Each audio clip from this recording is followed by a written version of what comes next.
Hey, salut à tous les amis, c'est Warhammer 40K Gameplay, j'espère que vous allez bien. Écoutez, moi, ça va à peu près, on fait de son mieux. Et aujourd'hui on se retrouve pour la présentation de ce diorama, donc ce mock, sur la Seconde Guerre mondiale, comme vous pouvez le constater. Alors oui, ça fait un moment qu'il n'y a pas eu de vidéo sur la chaîne et je m'en excuse. Malheureusement, je suis pris par mes études et par la construction du mock, enfin aussi parce que j'ai mis du temps finalement.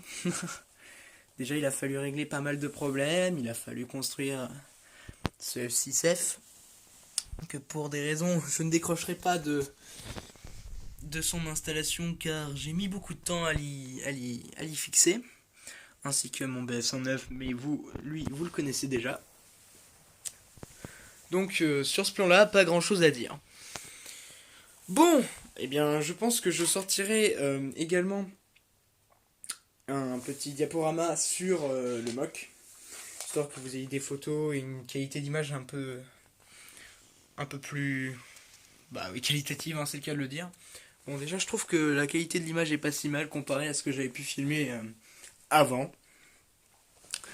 Et je vous propose tout de suite par commencer par cette partie. Donc, là, j'avoue que j'ai voulu être assez simple pour la seconde partie, car cette mock se divise en deux parties, comme vous pouvez le constater. Hein. J'ai voulu être assez simple, j'ai fait un petit square. Voilà, avec un fleuve juste derrière. Un petit banc. Voilà, donc le printemps finalement, avec les fleurs, certaines qui commencent à sortir, puis d'autres qui ne sont pas fleuries. Euh, j'ai voulu essayer de faire, comment dire, un peu plus de détails que les autres fois. Alors ça peut donner l'impression d'être un peu surchargé. Moi, je trouve que ça rend assez bien. Donc j'ai laissé comme ça.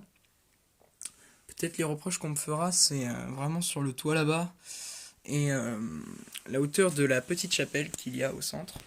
Mais sinon, je trouve que j'aime bien ce style-là, donc j'ai décidé de le garder. Donc on peut voir que c'est une ville qui a bien été marquée par les dégâts finalement de la Seconde Guerre mondiale. Donc là, une maison avec le toit ouvert et le mur qui a été complètement détruit. Il y a une fuite d'eau par rapport au robinet. On voit qu'il y a encore la cuisinière à gaz, une table avec des débris, une chaise, un sofa qui n'a rien pris bizarrement. Donc voilà les débris du toit, petit lit, une lampe de chevet, un bureau avec une lampe aussi et puis une petite radio. On voit également qu'il y a un Américain qui se cache, enfin pas vraiment puisqu'il est derrière une vitre, mais qui essaie de se cacher car le combat fait rage dehors, comme on peut le constater. Voilà donc une maison finalement très très simple, mais qui a le mérite d'être un peu plus détaillée sur l'extérieur que par exemple celle-ci qui est vraiment juste un toit que j'ai ouvert comme ça.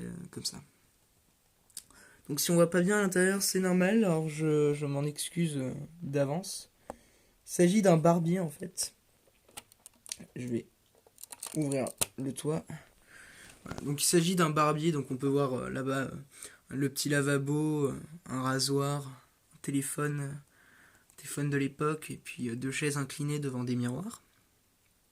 Voilà, avec la porte qui n'existe plus finalement. On peut voir que là il y a un Américain avec la radio. Voilà, donc le téléphone radio qui suit un des résistants français que j'ai décidé d'inclure à ma mock. Alors oui, je tiens à l'excuser, je n'ai toujours pas pu acheter des soldats faits par, je ne sais pas, Brick Arms ou ce genre de choses. Donc ce sont bien des personnages de Star Wars. Donc je m'en excuse. Je m'en excuse auprès de ceux qui en ont pour le coup. Mais voilà. Donc on peut voir qu'il y a un trottoir qui sépare Un trottoir. Hein. Quoi d'air dessus? Rien du tout. C'est un trottoir. Donc j'ai essayé de faire une route assez sympathique. Voilà, qui fait un peu le tour de l'église. Avec un petit cimetière donc, qui appartient à la chapelle. On peut voir donc dans l'angle un sniper qui a décidé de trouver pour appui des fleurs voilà, des fleurs. qui n'ont toujours pas souffert des combats, ce qui est assez étonnant quand on voit l'état de la vie finalement. On voit qu'il y a un Américain de la Jeep qui a laissé tomber son Grease Gun sur le sol. Donc voilà, donc une Jeep Willys qui traverse la ville en tirant un canon de 45, je crois. Je ne sais. Vous me direz dans le modèle dans les commentaires, s'il vous plaît, le calibre que c'est. Alors c'est pas évident en Lego, hein, mais juste pour dire à quoi il ressemble.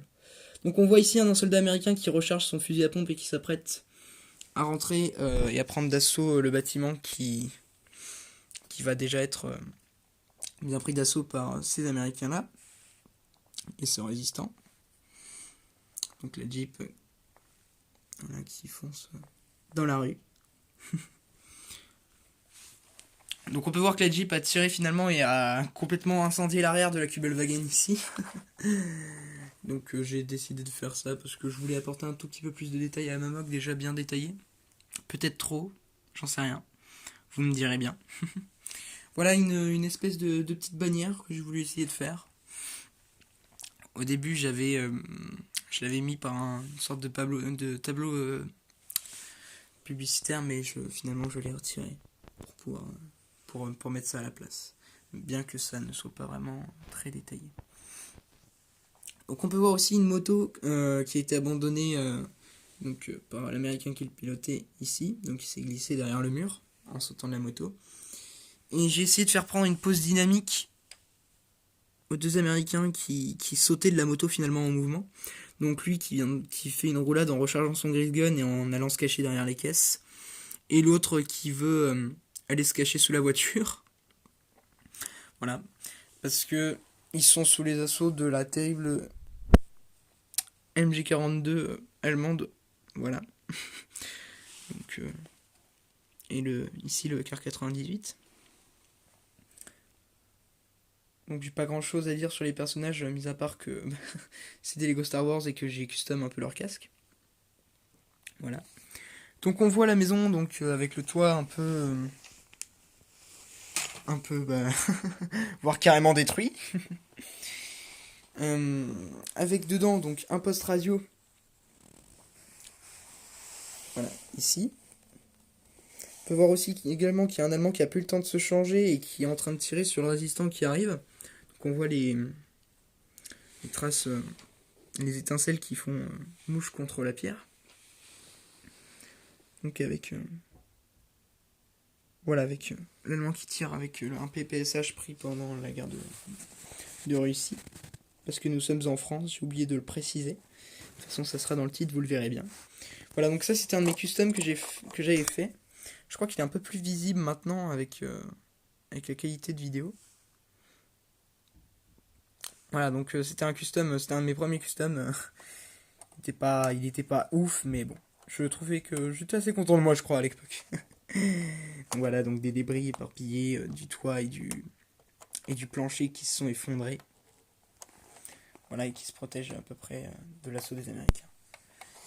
Il y a aussi un Allemand avec sa STG qui est sorti, donc du coup, qui est sorti dans la rue pour essayer d'intercepter finalement le résistant qui va traverser la fenêtre. Donc il va essayer d'intercepter avec sa STG. Lui, je vais peut-être le montrer quand même.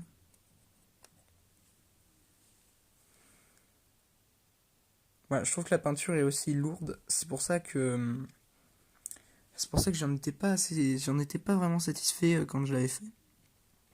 Mais bon, je trouve que c'était déjà un bon début. Ici, on peut voir un Allemand qui va se réfugier dans l'église. Enfin, dans la chapelle. Hein. C'est pas vraiment une église. J'ai mis une LED au fond, alors ça ne se voit pas du tout. Ouais, non, ça ne se verra pas. J'en suis navré. Mais j'ai mis une LED Avec un système en retirant le toit. Voilà, bon là il y avait une LED.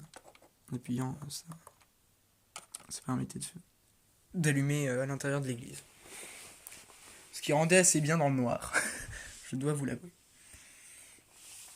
Donc pour terminer, parce que je me rends compte que je vais finalement être beaucoup trop long et que à chaque fois je galère dans mes explications et je sais pas si c'est bien clair pour vous. Je vais terminer par la bataille aérienne. Hein. Donc on peut voir donc. Voilà, mon F6F N5, alors je suis d'accord. Il manque le radar pour les puristes, ceux qui savent, le F6F N5 a un radar là. Mais j'ai bien mis ces deux canons, et donc ces quatre mitrailleuses de 12-7. Voilà, donc il m'a pris pas mal de temps à réaliser, j'en suis assez content. Honnêtement, je vais pas me mentir. Je m'envoie pas des fleurs, mais bon, je vais pas dire qu'il est dégueulasse non plus. Donc le F6F qui a tiré finalement sur le BF109 que vous connaissez déjà. Voilà, qui l'a mis un peu en flamme. Je trouve que cette scène rend vraiment bien. On peut voir le pilote allemand qui est blessé à l'intérieur. Il a reçu des éclats de verre, peut-être on peut supposer, dans le ventre. Et donc le pilote américain qui lui pourchasse sa cible finalement. Bon, je vais pas m'attarder trop non plus sur la moque, mais en soi, voilà, je suis assez content de mon travail. Vous me direz ce que vous en pensez dans les commentaires éventuellement. Et puis sur ce, je vous dis à la prochaine. Et puis, j'espère que je pourrai sortir le diaporama dans pas trop longtemps. En attendant, bisous les gens, à plus.